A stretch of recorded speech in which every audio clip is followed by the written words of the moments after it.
on your ASB dashboard. Everyone uses it quite often, I'm guessing. If not, you really need to. Okay. There's the function up here, I know everybody knows how to get to the max, paper host. There's a function called reports. I don't know if any of you, is anybody been using this report section at all on the ASB reports? But it's really nice because you can track all your business that was submitted, everything that's issued, and of course what we're going over today is your pending. So very easy to go when you push your pending. So just to clarify, this is what you do in the morning, basically now first thing, right? Is you go in, I want to see what I got pending and issued. So you're going to go over pending and you're going to select what, all products? Yeah, just select all products. Yeah, you definitely want to get into a habit. I try to tell people say, well, how do I do it? First thing in the morning, I check my pending every single morning to make sure there's any requirements that are new, that have not been updated. Make sure your business is all in there. You can go in and, like right now, for say I'm going to put April and March, just select what months I have things that are pending, and then select your name. And yours will come up just with your stuff, unless you're a manager, then you obviously have to get downline. It's very simple. When you go up there, it'll come up with your total of your pending. You know, right now I've got $21,000 of premium pending right now. But you go over here and you push view data. That's going to show you what cases are currently pending. How's my clients? That's how I make money. Come on. Now this is based off the one check. So after you get paid, they update, I believe it's every Tuesday. So if you get paid on something today and you go to check your pending, you're like, why is it still showing up there? It takes them 2 days or so to get everything updated. But this goes, when something is paid on your one check, they take it off pending on the ASB reports. Well, and the big point of this is if you're checking this daily, you're going to see, you'll know your list, because you're going to see some of the same things, and you're like, okay, I already taken care of this, I already taken care of this. But if you're doing it daily, you see something new pop up in pending, you'll know, oh, this is still pending, I hadn't seen anything change in this, or nothing, you know, this should be done. You know to go look at the different places. So. Yeah. Before we keep going, how many of you guys do online banking? And how many of you check your balance every morning? So this is like the next step. This is going to show you what should be coming to your bank account. So I do both. I check pending and my bank every morning because one begets the other. So I just want you guys to get in that habit. Yeah, the good thing is, I mean, obviously you only have a couple cases in, you don't know kind of where they are. But what this does every day is it shows you the cases that are pending and what companies are pending with. So you can see I've got North American, United Omaha, Americo, United Healthcare, Manhattan Life. So it shows you where they are. So the next step is you say, okay, I need to go check on this North American case. That's when you go over and pull up. Does anybody have any questions up to this point? Does everybody understand how to run that report? Does anybody here doesn't know how to do that now? So you had all of those as your pending right now. This is what is currently pending. Yes, 32 cases currently not pending. I have a question. When I sign on to the ASB, my ASB, Well, no, this is ASB. Sorry, This is ASBreports.com. Okay, ASBreports.com is where we would access this. That's your dashboard. But you can go to the you can go to the dashboard and access this. Yeah, that's a dashboard. That's where you get everything from the reports to the Mac system, which is my ASB, paper host. Also, where you see your production for the year. It has all the carrier information on there. It shows you what carriers are available. It has the information for the annuity back office. Yeah, you can see your carrier agent numbers. So they have all your agent numbers listed on there. So it's always looking for agent numbers. Wow. It's a wealth of information in one place. I think we did a training a while back where you can access Paperhost, MyASB, all that stuff through that website. Yep, I group. It's not. But now, if you wanted to, now the second step is to go check that pending. So right now, I'm just gonna show you 3 quick sites. I'm not gonna go through all of them, but one was United Healthcare. You can click on the name company right through there. Pulls up the website. You want me to see what that was? That was under carriers. Yeah, under carriers, pull it up, Medicare Advantage, Medicare Supplement, and it comes right up to where you need to go. It's like a dashboard. Yeah, it's got all the links to every company. It is a If a case gets declined, John, will it come up automatically? We have to send an email to you. I believe it comes up automatically.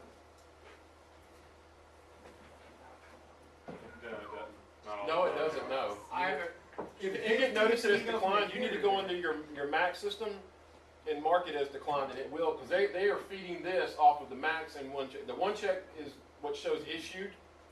The Mac system is what creates the decline and So we can change that status from pending to declined or That's correct. withdrawn or Yes. okay.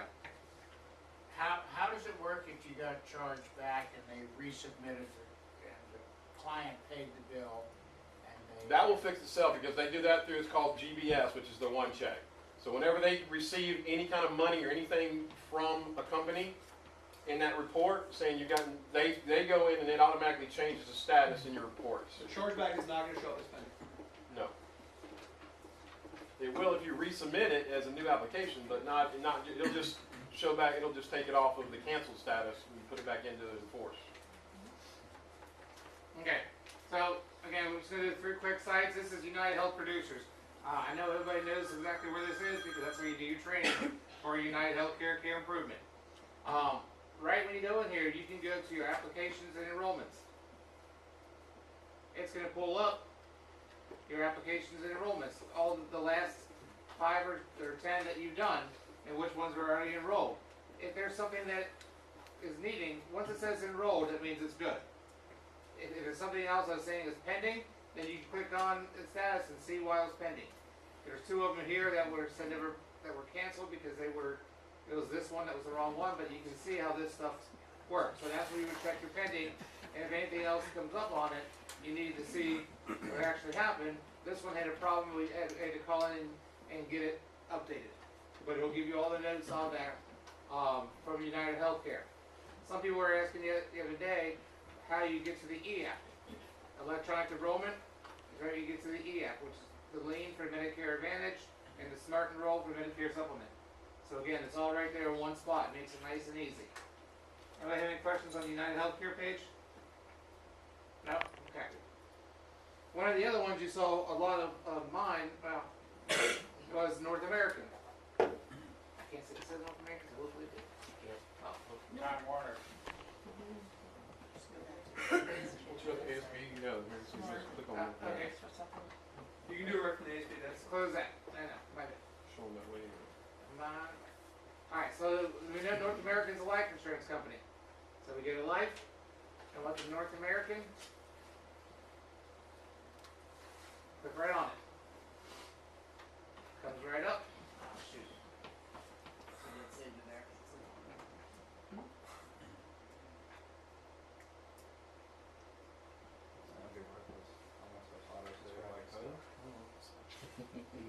That's the only reason to do it.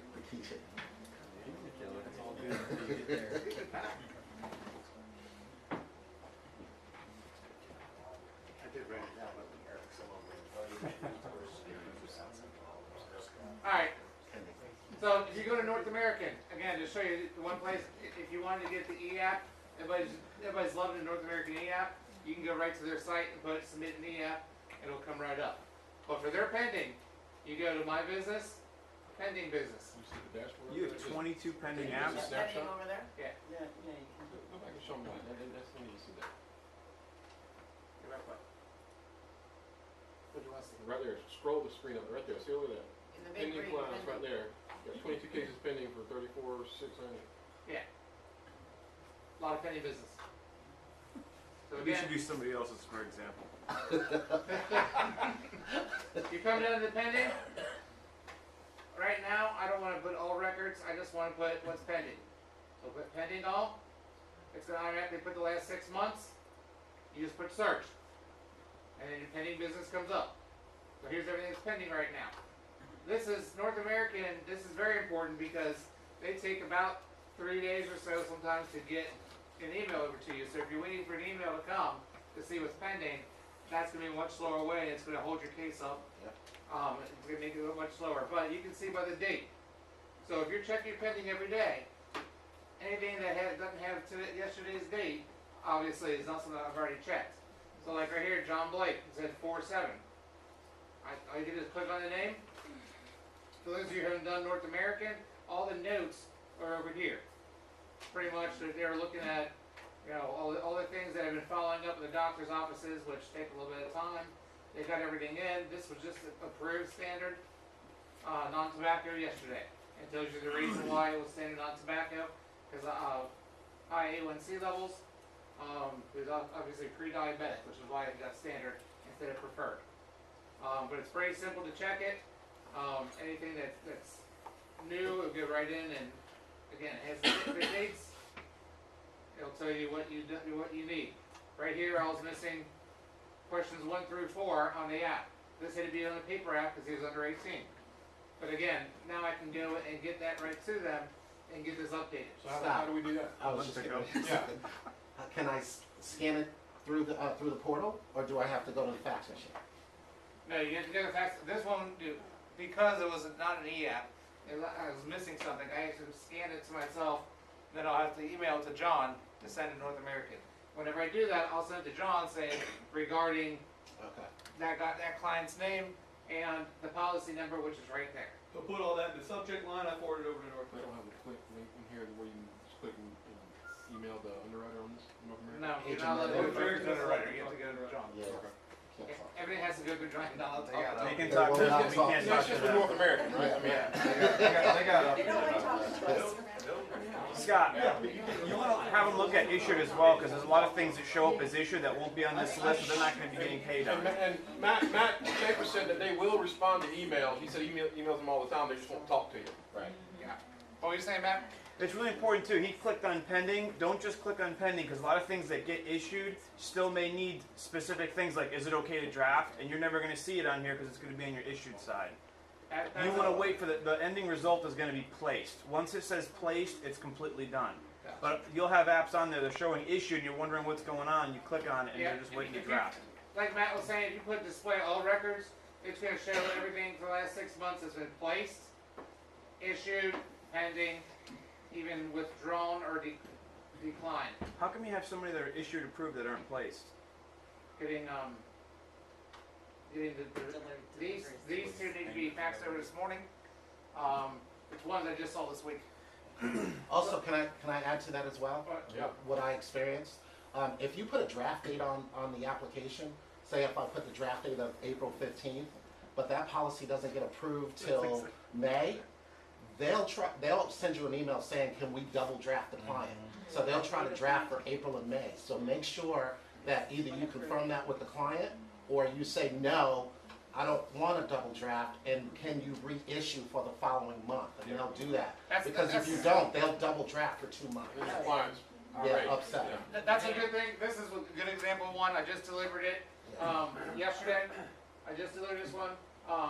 And they said the same thing. Do we have okay to draft and place the policy in force? And it's going to draft and enforce for now and April 15th. Right. And so yes, I've got the delivery. The client doesn't want that. So when I send the delivery receipt back to John here this afternoon, I'm going to put on there, please redate to April 15th. Right. And they actually send out a whole new policy. Not anymore. They stopped doing that. Oh, they stopped- They're just putting one sheet that will Addendum? show. Yeah. Okay. But the nice thing about all of that is they don't assume anything. You have to tell them. Right, right.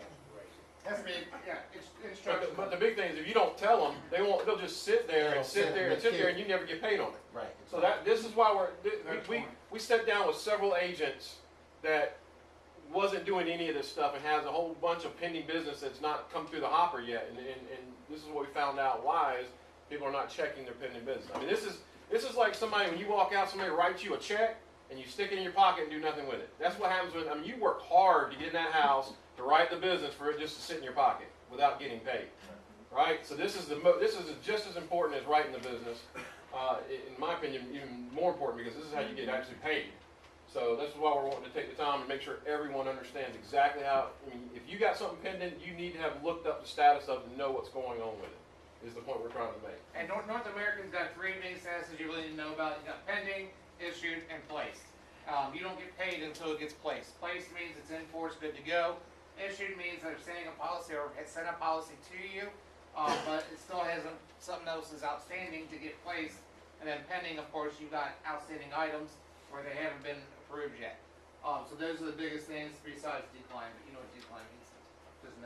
North American doesn't require to give the receipts. Normally, sometimes they don't, but yes, normally they do. Okay, we're gonna do one last site. America. I didn't bring that with me. We're gonna do rural neighbors, and a lot of people are renting a lot of rural neighbors lately.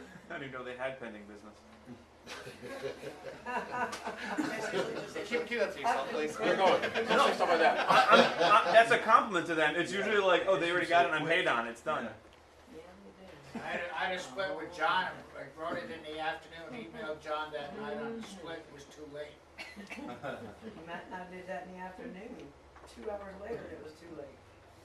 They have, ASB has slowed down their process of paying out Oxford and rural neighbors to help alleviate that issue. Those two companies pay immediately. Alright, so. Oh, come on. It's too late. It's already in the chat. Right.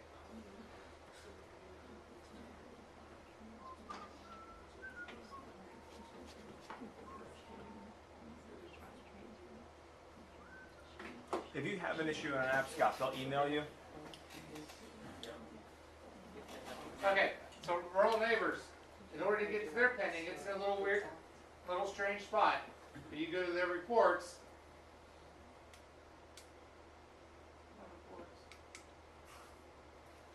There we go, it's working there. You go to the reports and you go to your pending report. It's in the new business section of the pending report. Theirs is weird. They only ask was pending today or yesterday. Any questions? Oh, yeah. Everything else has been issued. I